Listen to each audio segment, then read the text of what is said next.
Da tillater jeg meg å stille følgende spørsmål til forsknings- og høyere utdanningsministeren, kanskje denne gang enda mer på egen banehalvdel. I trontalen sier regjeringen at det blir avgjørende å satse på kvalitet og god utnyttelse av ressursene i universitets- og høyskolesektoren. Stortinget har vedtatt en ny lærerutdanning med økt faglig fordypning. Det var betryggende at departementet la til grunn minimum 20 studenter ved oppstart av de nye lærerutdanningene. Allerede tidlig i sommer ble det gitt dispensasjoner fra dette. Mener virkelig statsråden at disse dispensasjonene er i tråd med trontalen og Stortingets ønske om å sikre et kvalitativt tilbud til våre fremtidige lærere og dermed elever? Statsråd Tora Aasland. Departementet har alt fra høsten 2008 hatt tett kontakt med institusjonene som tilbyr de nye grunnskolelærerutdanningene. Gjennom en god dialog og nødvendig dialog med lærestedene har vi avklart forutsetningene for å tilby utdanningene. Det har vært viktig å vurdere regionens behov for lærere i skolefagene og på de ulike årstrinnene.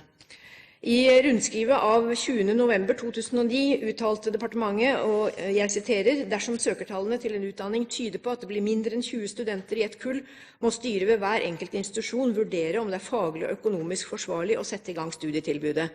I en slik situasjon skal departementet kontaktes for eventuelt å godkjenne et lavere opptak.» Sitat slutt. Det reelle tallet på kvalifiserte søkere var uklart fram til slutten av sommeren. Primærsøkere har frist til 1. juli med å sende inn vitnemål, og utfallet av restetorget i slutten av juli har også betydning for opptaket.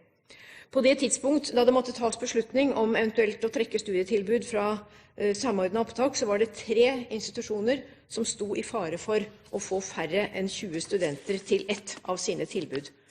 2 av de 3 institusjonene hadde til sammen flere enn 20 kvalifiserte søkere til hver av grunnskolelærerutdanningene dersom man tok hensyn til deltids- og desentraliserte tilbud. Departementet har tett kontakt med disse 3 institusjonene.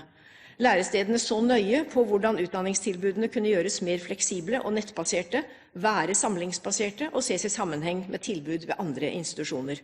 Etter grundige faglige og økonomiske vurderinger mente institusjonene at det var forsvarlig å gi tilbudene. Årets opptak var det første i en lærerutdanning med helt nye faglige og pedagogiske krav. Det var derfor ønskelig å vinne faglige erfaringer. Institusjonene hadde også tilbud i regioner der det er stort behov for rekruttering av lærere. Departementet besluttet derfor å godkjenne at tilbudene kunne gis. Jeg vil ved opptaket til neste kull, altså høsten 2011, holde fast på at det bør være flere enn 20 studenter til hvert årskull i de 2 grunnskolelærerutdanningene for å sikre faglig kvalitet, faglig bredde og økonomisk bærekraft. Erfaringene fra opptaket i år viser at det for flere av institusjonene kan bli utfordrende å tilby begge de nye grunnskolelærerutdanningene fullt ut dersom ikke rekrutteringen blir styrket, og jeg vil tillegge dersom ikke man inngår et tettere samarbeid med hverandre. Behovet for ytterligere konsentrasjon og arbeidsdeling innenfor lærerutdanningen vil bli jevnlig vurdert. De institusjonene med kritisk lav søkning må arbeide hardt for å få et forsvarlig antall studenter, og dette vil vi ha nær dialog med lærestedene om. Det er viktig å vurdere nye rekrutteringstiltak, bruk av samlingsbasert undervisning, nettbasert undervisning og økt regionalt samarbeid. Denne prosessen kan medføre at noen institusjoner ser at det ikke er grunnlag for å gi begge tilbudene i 2011, eller gi et tilbud desentralisert eller annet hvert år.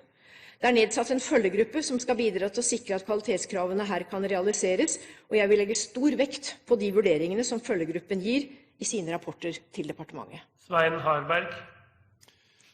Takk, president. Jeg takker statsråden for svaret, og det var veldig oppklarende. Det er altså slik at vi hadde kontakt med departementet for å finne hvor det var fastsatt dette med 20 som et mål. Men vi har ikke greid å få svar på hvor mange som hadde fått dispensasjon, og hvor mange studenter det var på det, tross mange forsøk på å innhente den informasjonen. Nå oppfatter jeg at det er 3 steder, og at en gjennom å ta med alle typer studenter kanskje greier å oppnå et tall som høres forsvarlig ut. Men jeg har lyst til å sitere like foran der som statsråden siterte i de nasjonale rammene. For der står det jo at et variert og godt fagtilbud for studentene forutsetter et tilstrekkelig antall studenter i hvert kull. Og da snakker han vel om tilstedeværelse. Og der står det at det ikke kan være mindre enn 20 studenter. Disse andre studentgruppene som er tatt med, kan de være med å sikre denne kvaliteten da? Statsråd Aasland. Ja, de kan det, så sant den enkelte institusjon ser det desentraliserte tilbudet eller deltidstilbudet i sammenheng med det fulltidstilbudet til studentene. Og alle disse tre stedene, disse tre institusjonene, er over 20 hvis man ser på kombinasjonen av deltidsstudenter og heltidsstudenter, og dermed når det gjelder det totale tallet. Vi har da ganske riktig presisert at dette er viktig. Jeg kommer til å følge det opp svært nøye, men det er altså lagt opp slik at styrene foretar denne vurderingen, og at vi i samråd med styrene eventuelt gir en dispensasjon. Jeg kan forsikre representanten om at jeg kommer til å være meget streng på dette, og jeg vil igjen legge vekt på at en ting er å klare det alene, en annen ting er å se muligheten og nødvendigheten av et tettere regionalt samarbeid mellom institusjonene, slik at man i fellesskap, for eksempel 2 og 2 institusjoner, kan tilfredsstille de faglige kravene. Harberg. Ja, Utdanningskomiteen har vært på komitéreise og var blant annet i Kanada. Ja, der hørte vi noen spennende uttalelser om hvordan det var å opprette nye tilbud. Det ble sagt at jo, de kunne opprette nye tilbud på universiteter og høyskoler, men skulle de ha statlig støtte til det, måtte de vise til at dette var tilbud som trengtes i samfunnet rundt, og at det var kvalitativt godt. Og det hadde jo vært spennende å sjekke ut i denne sammenheng også, om kanskje det var færre steder som skulle utdanne disse. Men jeg blir beroliget av det som statsråden sier her nå. Jeg er veldig glad for at hun sier at dette vil hun følge nøye, og regner med at det også er på bakgrunn av det som står i trontalen om effektiv ressursutnyttelse på studiestedene og gode studiemiljø, for det er en utfordring når de blir så få. Så hvis statsråden lover meg at det skal hun følge opp og være streng på, så har vi en felles forståelse og agenda i denne saken. Statsråd Aasland. Jeg er jo veldig glad for at vi har fått en generelt sett sterk økning i søkningen til den nye grunnskolelærerutdanningen når vi ser landet under ett. Det som er utfordringen er å kunne tilby det over hele landet, og jeg er sikker på at representanten også ser verdien i at vi har tilbud for eksempel på steder som er langt unna de store byene.